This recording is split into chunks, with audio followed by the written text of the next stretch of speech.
should be live. Can you say something real quick? Hello. Okay, yeah. Just checking the audio levels after that one time that we don't talk about. No, but you've been having a good week? No, actually, I really haven't. Well, hey, we're supposed to keep it light. I've just been really stressed for some reason. I've been having, because I've been having so many stress dreams. It has not been fun. Which is how I know I'm stressed. Because I'm like, well, I don't really have any reason to be stressed. But it was like that one time in college where apparently I was like so stressed that my body started reacting and was like just breaking down. I didn't realize. I don't know. I didn't feel that stressed, but yeah, I had a wedding, my cousin's wedding yesterday. That go good? Yeah, it went really well. She left early, the bride, because she wasn't feeling the greatest. But to be fair, she's kind of like me with the loud music and the rich foods. It was just a bit much. And plus, they had to get on a flight today at 6 a.m. Hey, nice and early. That's when I got one of those coming up. Yeah, but that's when their flight took off, and they were still at their reception last night at. Well, it was supposed to go till 9. It's like, yeah, that was kind of cutting it close anyway. So, but yeah, it was really nice. They looked happy, which is what matters. That's true. Her wedding dress had pockets. Nice. I thought that was pretty cool. Ooh. Can keep little candies. Yeah. Or doodads in there. But yeah, it was good. Got to see all that side of the family and all that stuff. You got to dance. You got to party. I didn't dance. No. You didn't dance at a wedding? No. What? Oh man, you know I'm always cutting loose at a wedding. Yeah, I know you are, Cooper, but we're two very different people. Dude, you didn't break out the cha-cha slide? No. Cupid shuffle? While it was a very white wedding, there weren't very many people on the dance floor because it was a very short reception. Because it started and then we ate, or we had to wait some time for the food to come out. And by the time we ate, there was after dinner was the first dance. And they did a couple of other dances, and then there was about 20 minutes, and then they cut the cake. And there was probably about half an hour, 45 minutes, and then the bride felt sick, and they left. So we left at that point because we're like, we're not gonna like. We got an hour and a half drive home anyway. Might as well. If the bride and groom are gone, why are we staying? That is a short reception. Yeah, but it was good. It seemed like they had a really fun time. It was also like 80 degrees, which probably didn't help. Because when you're wearing that many clothes, it's kind of nice actually if it was a bit chillier. Ooh, the wedding I was at, it was nice and chilly outside. Ooh, yeah, that was nice degrees. when you're wearing a suit. I was roasting my suit a little bit.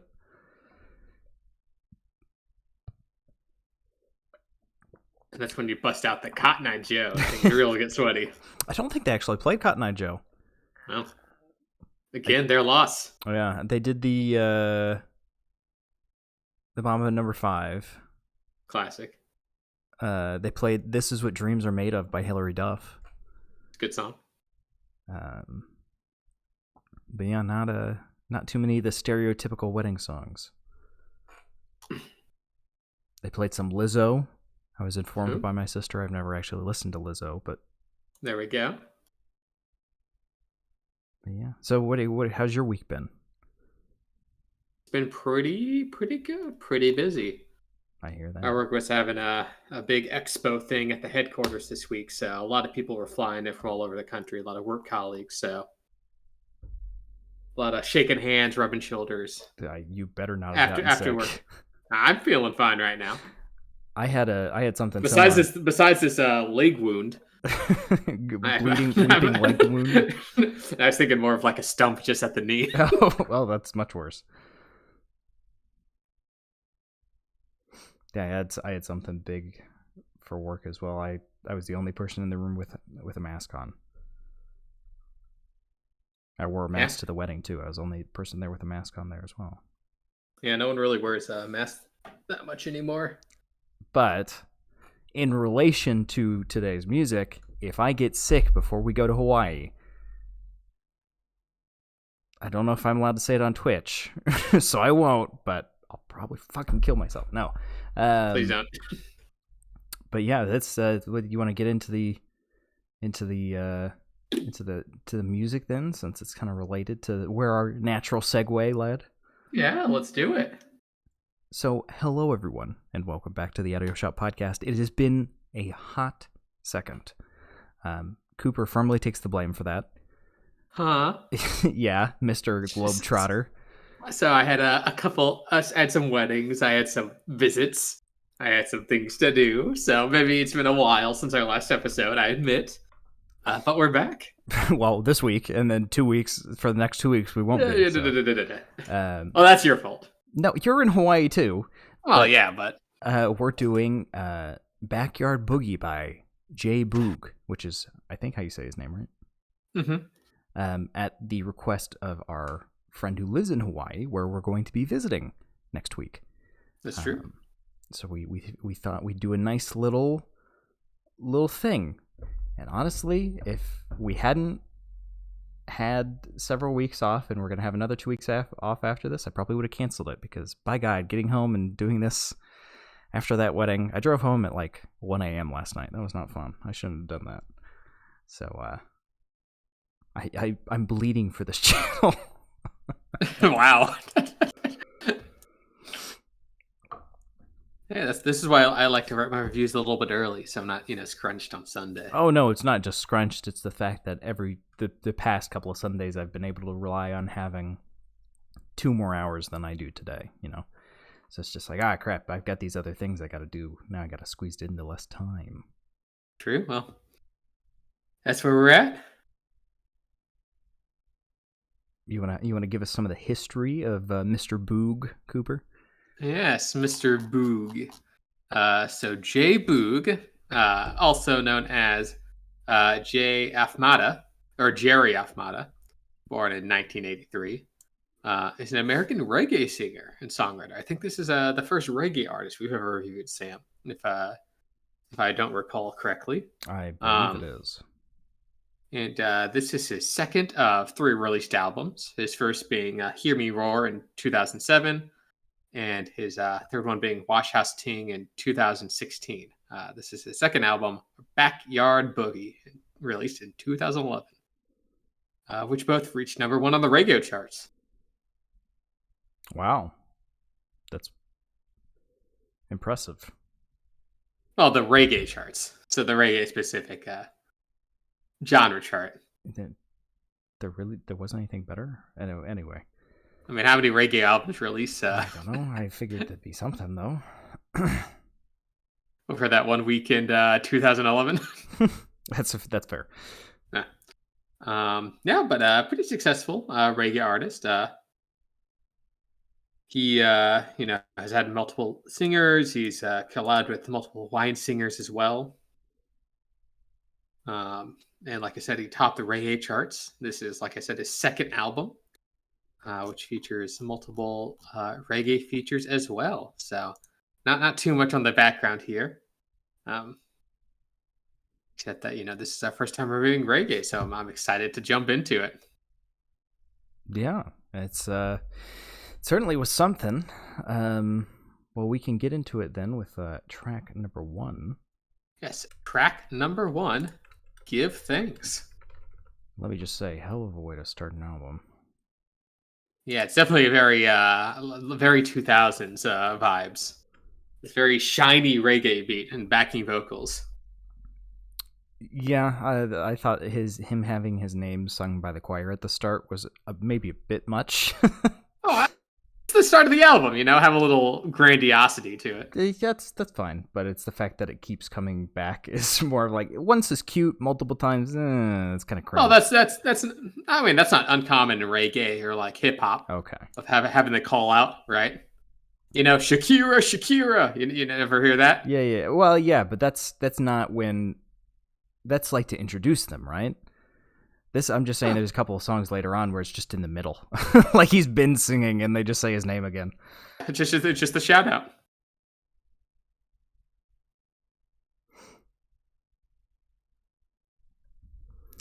But the synth in this one is really nasally. Thankfully, they use it just enough to not be annoying. But man, it's really up in there. It's pretty far back. I mean, most of the focus is on that reggae guitar backing instrumentation. It's a pretty standard reggae beat, and one you'll kind of find throughout this album as well.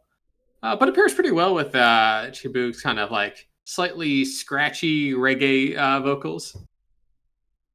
Yeah. My biggest complaint is this song is 60% chorus, and it's a short chorus at that. Yeah, he really does like the chorus on "Give Thanks." That's a bit of foreshadowing for things to come, I will say. It's just such a short chorus, and he plays it back to back so many times. Yeah, he definitely does get his money's worth out of that chorus, with the verses being pretty short. Standard verses. Don't mix it up too much on this song. It's a catchy hook. Yeah, but not catchy enough for it to be 60% of the song. Oh, no. I mean, it definitely repeats quite often. Which, I will say, if this album was 30 minutes, sure. Okay, you know what? You wanted to pad it out just a little bit. This is an hour-long fucking album. You don't need to repeat the chorus that many times. Yeah, it's a chunky album. 16 songs. Like, come on. I thought this was a terrible way to start an album. It definitely starts off falling down the stairs. I mean, it's not the worst song on the album, but no, right. Mean, it's close, but you're right. Wow, I wouldn't even say it's that close. Out of the 15 other songs? Yeah. Wow. Jump into track number 2 if you're ready. Yeah, track number 2, Watch and Learn. If I can spell. Again, it's a very, very basic backing track with focus on the vocals. I will admit, I probably was harsher on this album than I would have been normally, but I've been in a very orchestral mood, so the really basic backing track was rubbing me the wrong way for the entire album. Yeah, the instrumentation isn't anything super to write home back on this album. No, but but when it does do some fun things later on, I definitely give it some praise. Yeah, this one's a bit slower. You got your piano chords, your slower kind of Hawaiian island beat, and of course J Boog's vocals. Kind of floating everything. Around the 2-minute mark in this one as well, we get some nice guitar coming in over the top, which I thought added a lot of depth because at the start of this I was complaining about the lack of backing track, but that guitar adds some nice depth, just kind of helps to keep the song moving along. But then at 2:45 the vocals drop out for the most part, and it's just the instrumental, and by God, it cannot stand on its own. Like, it's 30 seconds of just the backing, and it's not good before we get some additional elements coming in, but oh man. Pretty sparse instrumentation. It does have the album's first feature though. Jacob Hemphill, which has that almost like a reggae little Wayne raspiness to him, which I think compares interesting with the backing beat. Yeah, there's J Boog flip-flops between sounding really nice and then being the worst vocalist on the album. I wouldn't say that worst vocalist. Yeah. You mean his more reggae delivery? No, I like his reggae delivery. I really dislike his singing. Ah, okay. It's very generic and just kind of boring. It's definitely generic. So I'm not gonna say it's bad, but it's very forgettable. Yeah, exactly. Yeah. It's just kind of, I don't know what it is, but I like when he does the reggae. I do not like him singing. He is not a good singer. Well, he's a proficient singer. Yeah, he does it a lot on this album. Yes, which is unfortunate. But jump into track number 3 if you're ready. Yeah, track number 3. Hawaiian Pakalolo. Yeah. Featuring Spawn Breezy and Mali. So, Cooper, how I was complaining about the first song being 60% chorus? Uh-huh. You know how this one's 80% chorus? They do definitely like the choruses on this album. It's a 2-bar chorus that plays back to back 10 times. It is not good. Yeah, it's got this like kind of stacked vocal thing going on. Well, that's nice. Which is nice, but yeah, it's very, very repetitive. Like you said, the harmonies are really nice, but it's so bare bones instrumentally, and we get some nice bass, and we get a little bit of evolution as the song goes on, but it's just chorus, and there's nothing else going on. Like, you get some nice sax, a little bit of nice sax, which is good. You gotta have some good sax, but man, it's a 4-minute song that is 80% chorus. Yeah, and I mean, there's some verses. Like, we have, like I said, the Spawn Breezy and Jay Malley features. And the little verses in between the choruses. Which, are a little fun. They're pretty, I wouldn't say anything stand out about them with their reggae features. But, yeah, it does just kind of immediately go back into that chorus. Not really for it, just slam cut into it. Yeah, it doesn't help that the non-chorus sections are shorter than the chorus sections. Not shorter than the chorus, because the chorus is only like 2 bars, but shorter than the 10 times the chorus is played back to back. So, overall, really kind of not a strong start for this album. Then we'll move on to track number 4, then. She Give Me Lovin'. Featuring Terrace Riley. Which has a little bit more of a brassing backing. Yes, we have an actual instrumental line to start this one, which is immediately boosts it head and shoulders above the previous track. Yeah, I think it pairs real nicely with the reggae stylings on this song. Mm-hmm. I'm not crazy about the chorus,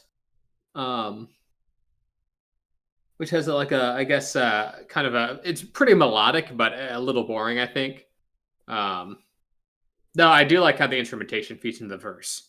Yes, yeah, it fades out just a little bit to when it goes into the more heavily lyrical sections to keep things from getting too complicated, which I really liked, because the instrumental line in this one, while you do want to have a lot of instruments, when you're doing a lot of words very quickly, it's going to get muddy if you've got 17 trumpets playing behind you.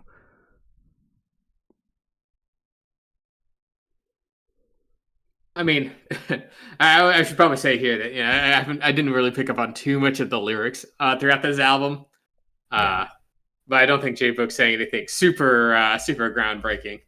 Most of these songs are pretty standard, around love or lost love or what have you. That's fair. Who cares? Lyrics aren't always important as the sound of it's kind of. Oh yeah, that's true. Treating the vocalist as an instrument, as always. Right.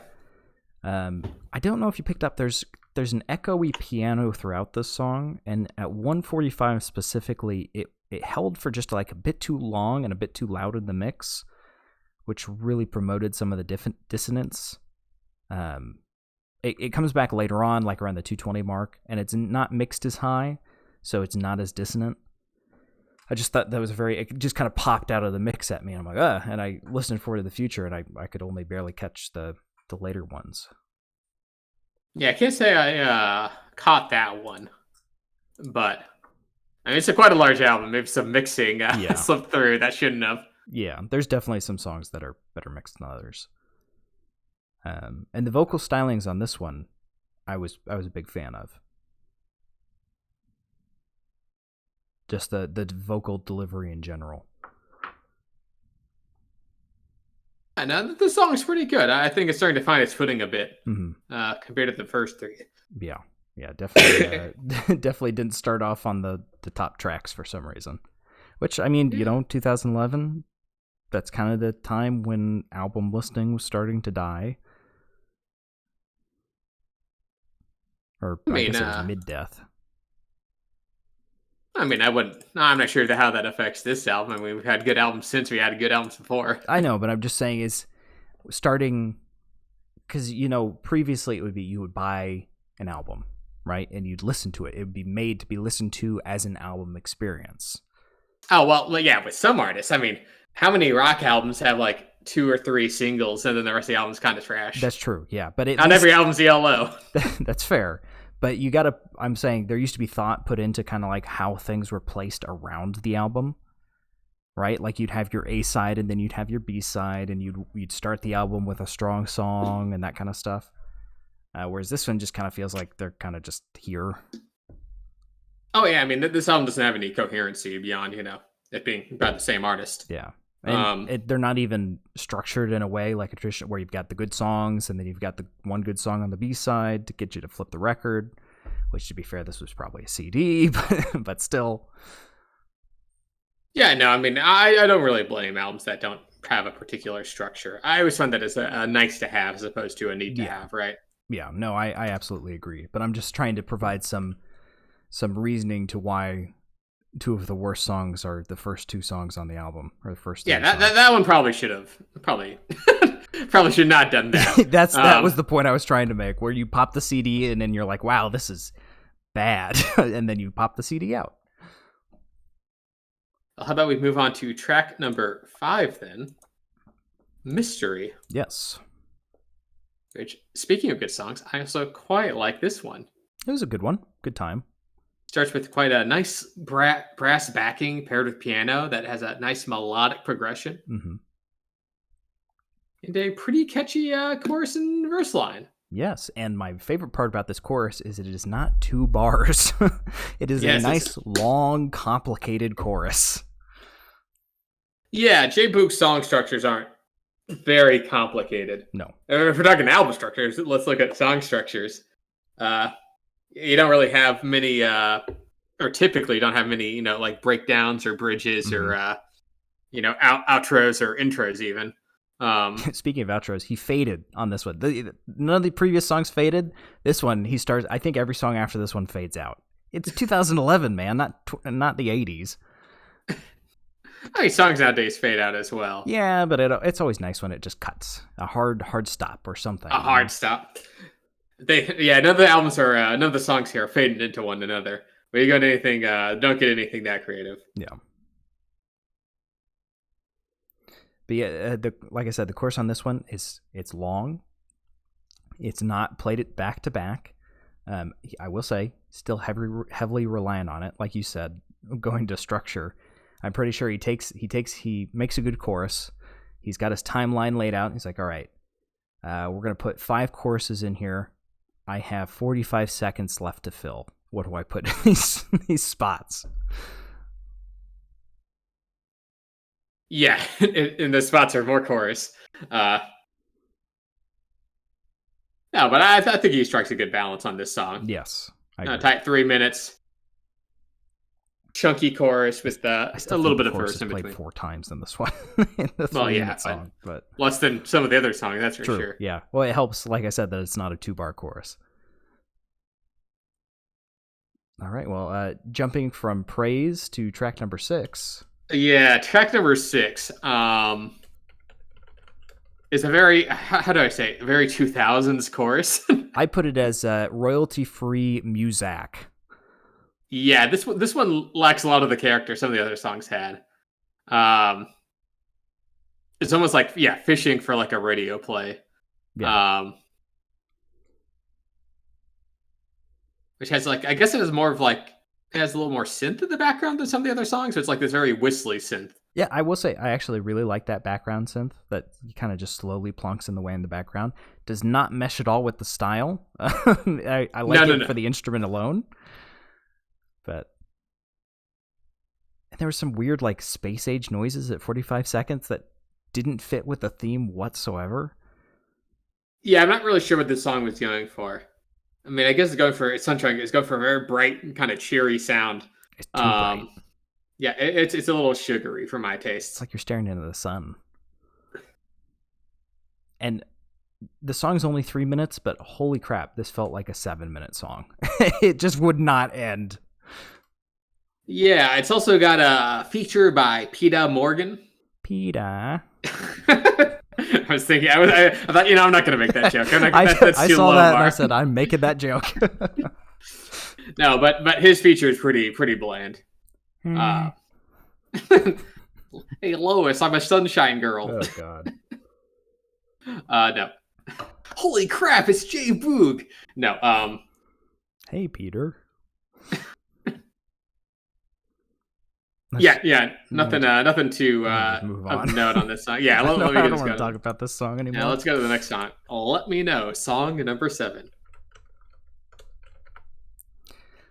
In this one, it's like this is like the star of the album, right? It immediately sets itself apart. We got some great synth, some nice guitar with some fun wah petting settings. Jesus. And I mean, it might just be because we're coming off the back of Clearance Rack Kevin MacLeod with Sunshine Girl, but the mixing on this feels really nice. I don't know. It's just, it sounds crisp, clean. I don't know what to say. I will say though, not knocking Kevin MacLeod. Fantastic artist. Some of his tracks I just listened to. Yeah, but he's trying to fulfill a very different purpose than yes, that's true. J Boog. That's true.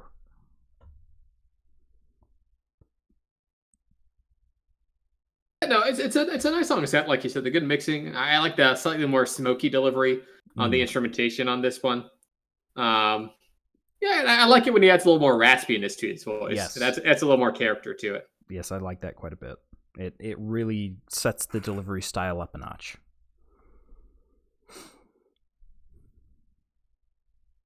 Jump to track number 8 if you're ready, Goob. Track number 8, Replay, featuring Million Styles with a Z. We get some nice sax jamming away in the right ear, which would have been nice to have as a more central instrument. Yeah, got a little bit of brass, but it's overall a pretty basic instrumentation backing. Mm-hmm. And the electric guitar, piano / organ, and the raspy vocals. This one doesn't really stand out for me, particularly among the rest of these songs. Yeah, I was going to compliment... Oh, I'm in the wrong box. I was going to compliment the split vocals in each ear, but instead of recording the vocal line again, they just put a couple millisecond delay between the ears, which is, it spices it up, but it just kind of feels lazy, where the true effect is you have the duet with the same vocalist just singing it again.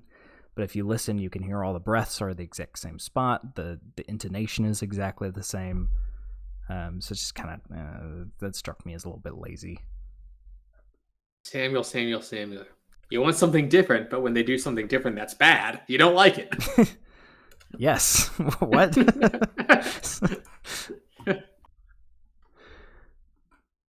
You claim to be hungry, yet you won't eat this hot dog that's sitting in the gutter. Interesting. No, I don't have much to say on this song. If you want to move on, other than the fade at the end of this one, the song was over. Why did you fade? Just end the song. Sometimes a nice fade's what people want. Nobody wants fades. Well, how about we go into track number 9 then? Angel starts out with some Santana-ass guitar. Man, that guitar work is amazing. And then it just drops out and leaves a daytime soap opera of a song. Yeah, I kind of wish it had stuck around because it just kind of goes back into the typical reggae instrumentation. Yeah. Man, it started so hot, and then it just was like, whatever. But the ending, like the second half of this one, feels like it had a lot of care put into the instrumental line. It kind of, at the very end, it kind of has that live show quality. Well, where it's kind of like riffing on itself. Yeah, that was interesting. I liked it doing that, but just the middle meat of the song, it was like, whatever.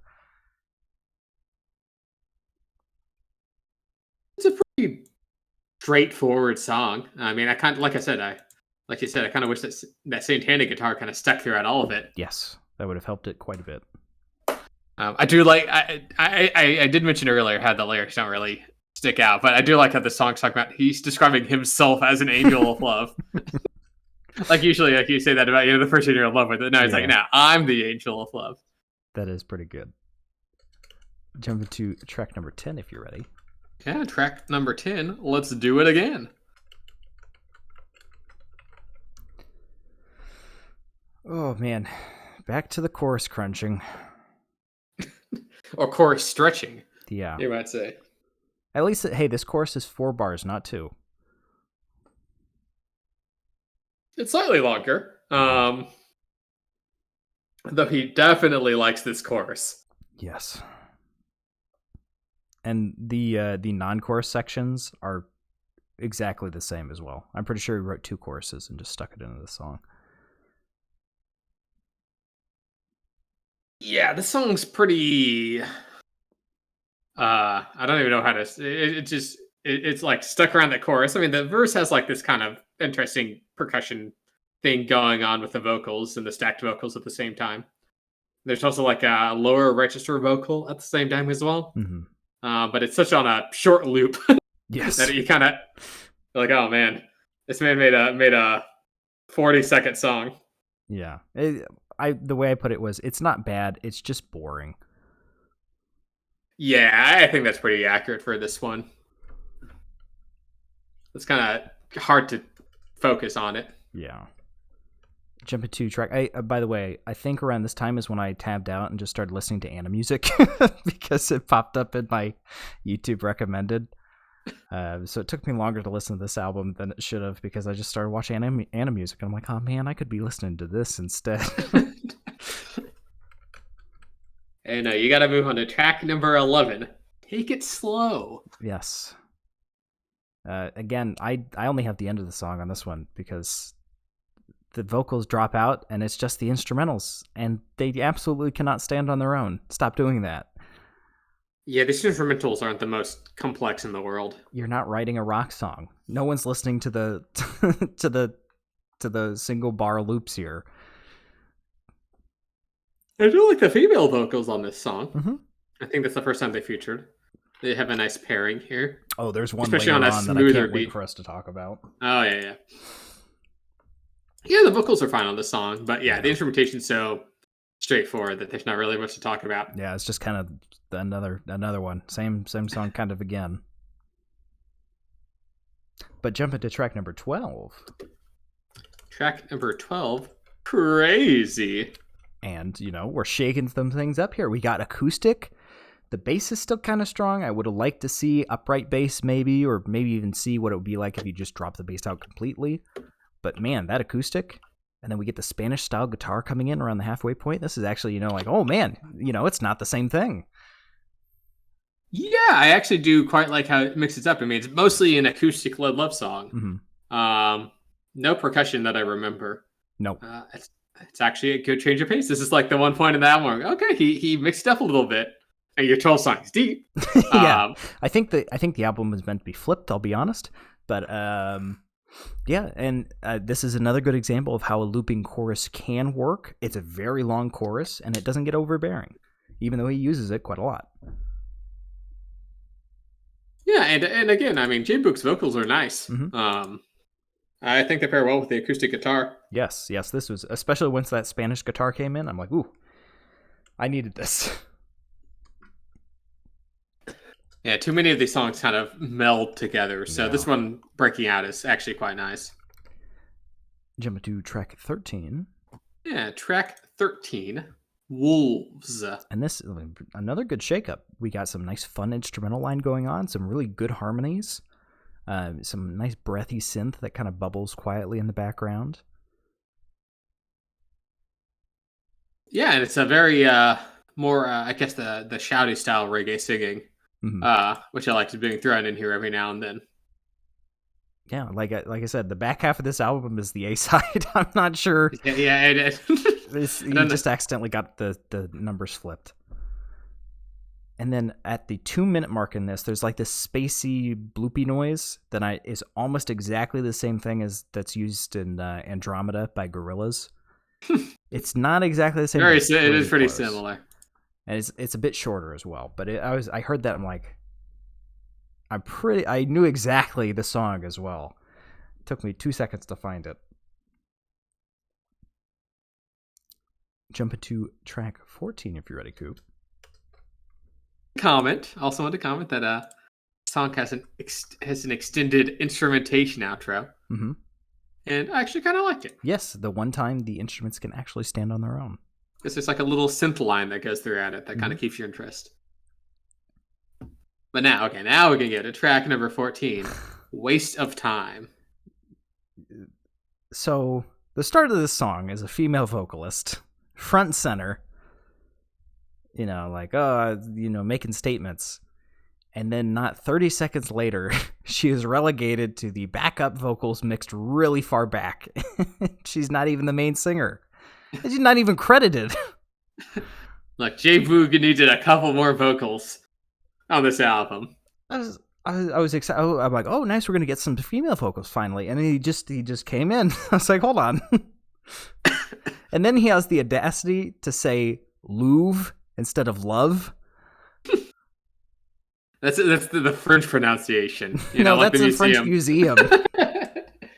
Museum of Louvre. No, that's not, they don't even use love there. They use, isn't it like Ami? AIMEE? It's a U? So, like I don't speak French. I took German. No, I'm not Chris Pratt.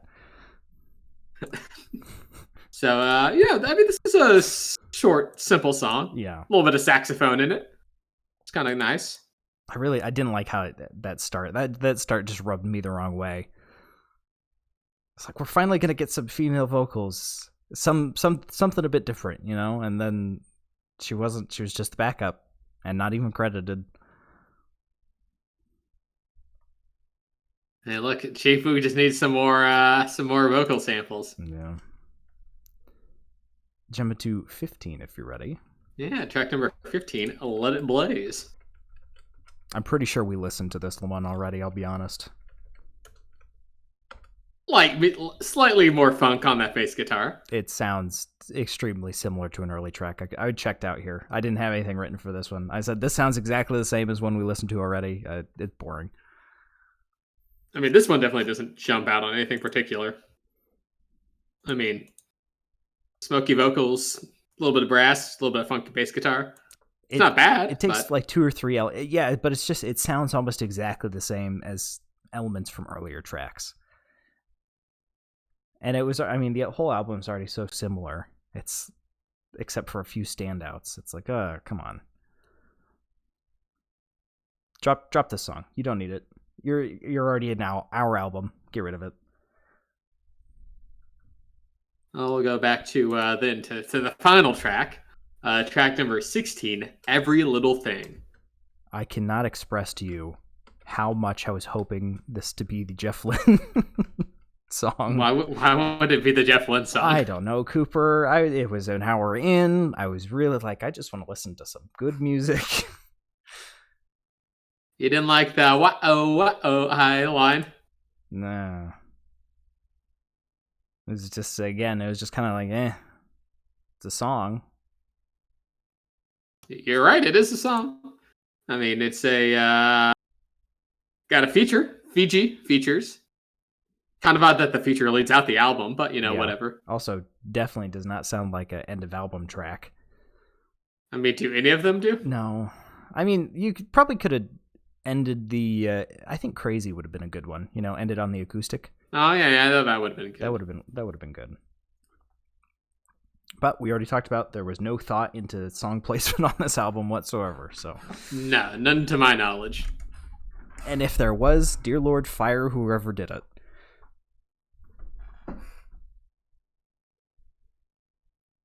Do you have anything to say about Every Little Thing? On the album or the song?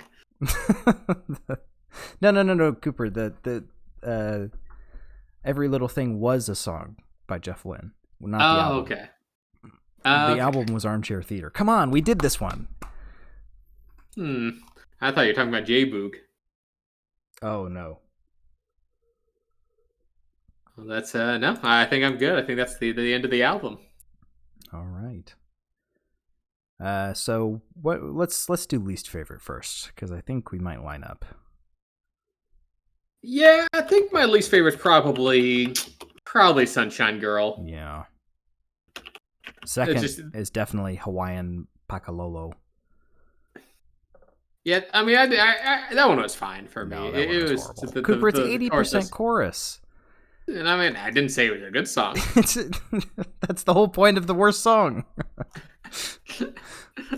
I thought Sunshine Girl was much worse. At least, yeah. At least the Paca Loco had a decent chorus, but I did not care for Sunshine Girl at all. I mean, I might even dislike Pakalolo more than Sunshine Girl, because Pakalolo is just it's a 4-minute song where 80% of it is the same 2 bars. But I think Sunshine Girl does overarch it, because man, it sounds bad. Yeah, I mean, the problem is a lot of the songs are just kind of pretty mediocre, honestly. So they kind of blend together a bit. The Sunshine Girl was the only one where I was sitting tapping my watch, waiting for it to be over. What about your favorite song then, Sam? Favorite song? I don't know. Maybe Crazy. Maybe Wolves. Maybe Let Me Know. Those all 3 were pretty good. I don't Let Me Know might just be because it was right after Sunshine Girl, and I was just so thankful the song was over. So let's say Crazy. I really enjoyed that one. What about you? I quite liked Mystery. I thought Mystery was a good song. That was a good one too. I quite like the brass backing on that. Mm-hmm. Well, there we go. That's the end of the album. Yeah. You want to do the rating system this time, Cooper? I think people need a refresher. It's been quite some time. I need a refresher. Let me pull it up so you can look at it. Quite frankly. Well, because as you know, we took this last month off, Sam, for us to we actually designed our own vehicle. Mm-hmm. We call it the Samson, the Samson 4000, or the Samson 4K, as it's known colloquially. Yeah. It gets a mile a gallon, mm-hmm. and it tops out at 35 miles per hour. It looks almost identical to that car Homer designed in The Simpsons. Yes. But a little more, leaning a little more closer to a PT Cruiser. Except imagine that the front's a lot more squarish, so the air just hits. You can't go fast because the air flow just does not work with this car. It's not designed with aerodynamics in mind. There's no grill on the front, so it just slams into it. Also, there's no bottom. We're doing a Fred Flintstone style. Yeah. But that means to say that we know a lot about cars, and thus we have a car-themed podcast about music. Which is why our rating system reflects that. So at the tip top, you got a share room. This is the cream of the crop, the best of the best. This is something that you want to show everyone you love and everyone you hate. And then all the way at the bottom, you got Scrapyard, which is the ooh, gross, get it away from me, bottom of the barrel, just garbo that you never want to touch again. And then you got Used Rental, Fixer Upper, and Like New in between. We might give it a high or low depending on our mood that day. Mm-hmm. So with that in mind, Sam, what would you rank this album?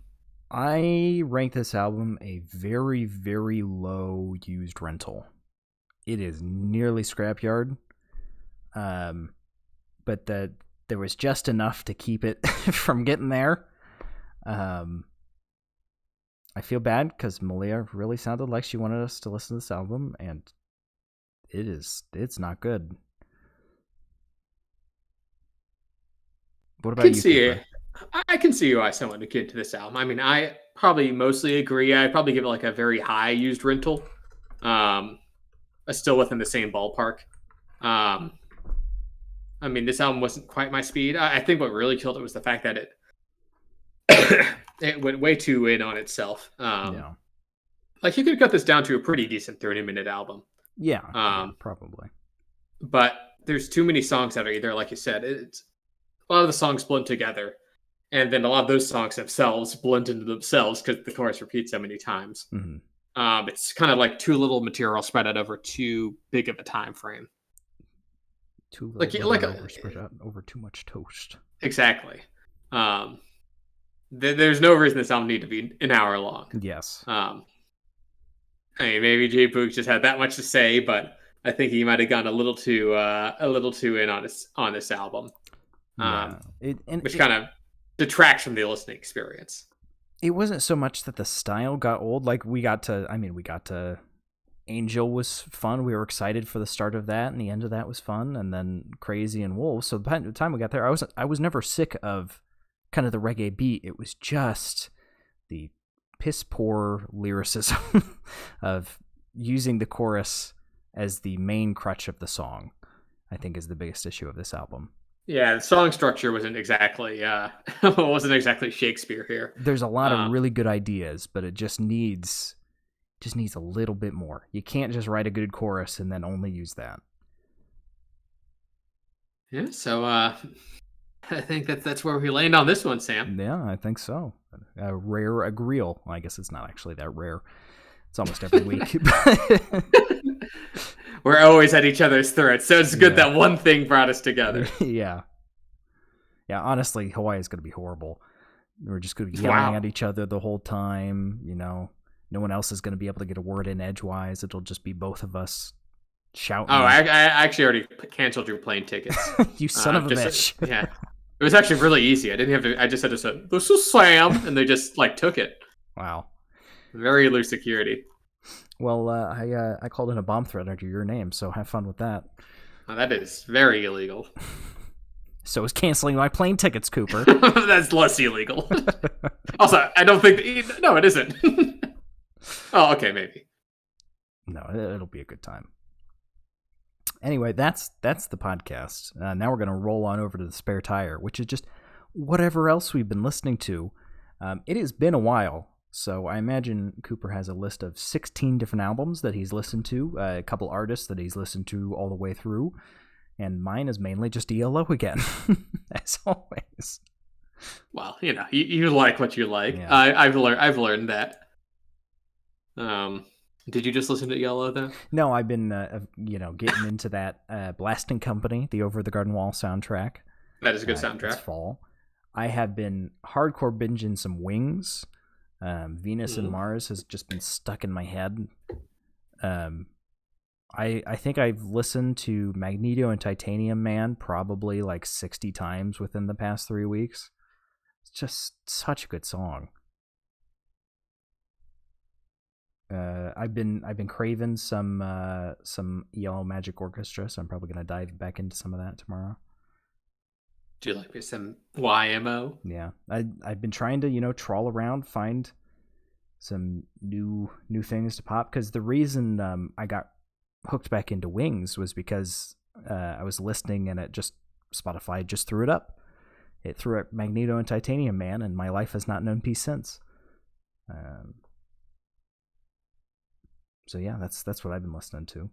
What about you, Cooper? Listen to a bit of things. Quite the spread. I got to see Stereo Lab live, one of my fave bands.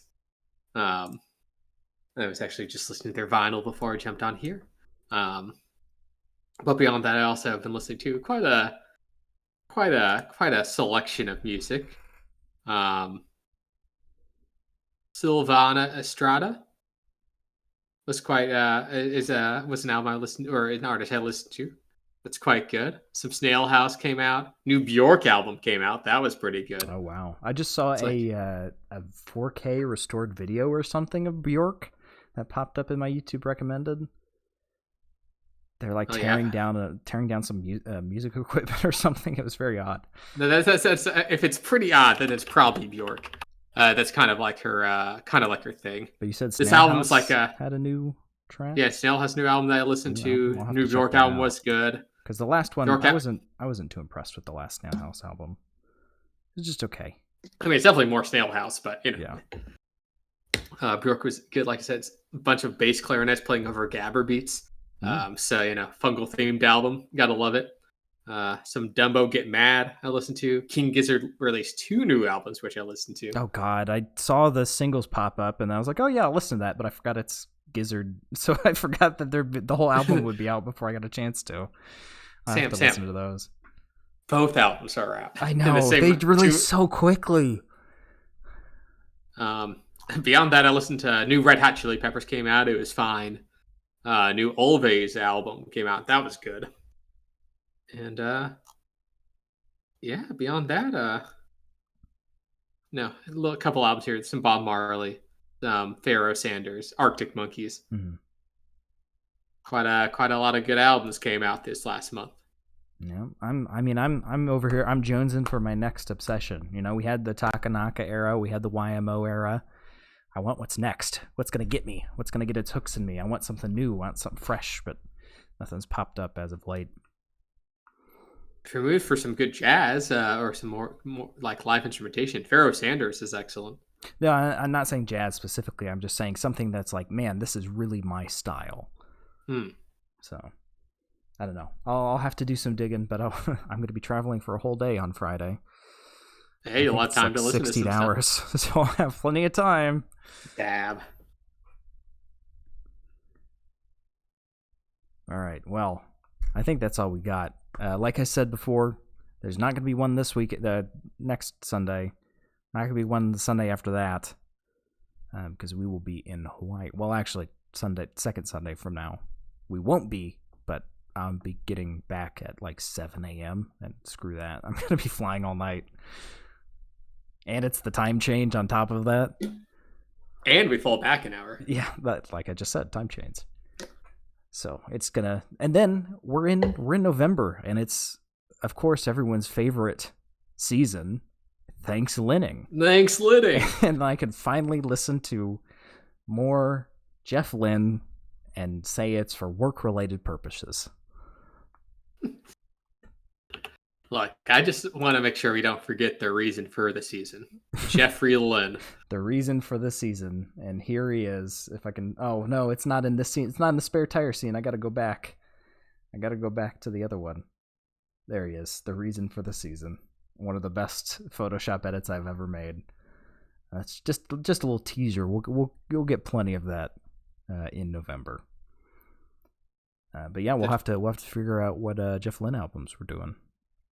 Oh, I'm sure we got some ideas. Yeah, maybe we do might be worth doing the double feature on Out of the Blue, since we haven't done that yet. That's true. One of the greatest albums of all time. It's all right. I know, Cooper. Oh, it's no J Boog. That's true, and thank God for that. Can't argue with you there. Anyway, thank you guys so much for listening. If you've liked what you heard and you want to hear some more, you can scroll down on the Twitch page and click on the picture of Jeff Lynne. He's got the the aviators on and the probably fake afro, and it'll take you to the YouTube where all our past episodes are. And if you're on the YouTube, you can go to the description. It'll take you to our Twitch, and you can come join us live and make fun of us in the Discord chat or in the Twitch chat while we're streaming. Yeah, and you can also follow us at Twitter. Wait, no, on Twitter at. Yeah, our tag is at Twitter. We I don't know how no one has snagged that yet. We're pretty big deals. No, it's at Audio Shop Pod. That's POD. We'll let you know what album we're listening to when we're listening to it. If we haven't to take month-long hiatuses again. Yeah. Hey, this was the month that you were busy. Hey, these things happen. Yeah, and there's some. Oh, yeah, 8 p.m. Sundays. Yeah, 8 p.m. Eastern. There's some weird stuff coming down the pipeline about YouTube handles. I don't know if you've seen anything about this, Cooper. Oh, I have not. It's YouTube's continuous quest to be more relevant, I guess, trying to compete with TikTok. So there's going to be handles. I don't know. We'll figure it out. Hopefully, I'm going to try and get us at Audio Shop Pod just so we can have the same handle on Twitter and YouTube. That'd be convenient, but we'll see. Hope no one else takes it. God, I don't know. It's going to be a shit show because unless you have a custom URL, you have to pick it. And I don't know what the preference is for who gets to pick first. So you could get screwed. So I don't know. We'll see. We'll find out. Anyway. Sorry, Cooper, you were going to say? I was going to say, hey, well, we'll find it as it comes. Yeah, we'll cross the bridge when we get to it. But anyway, thank you guys so much for listening, and we will see you next time. See you later, Shoppies. See ya.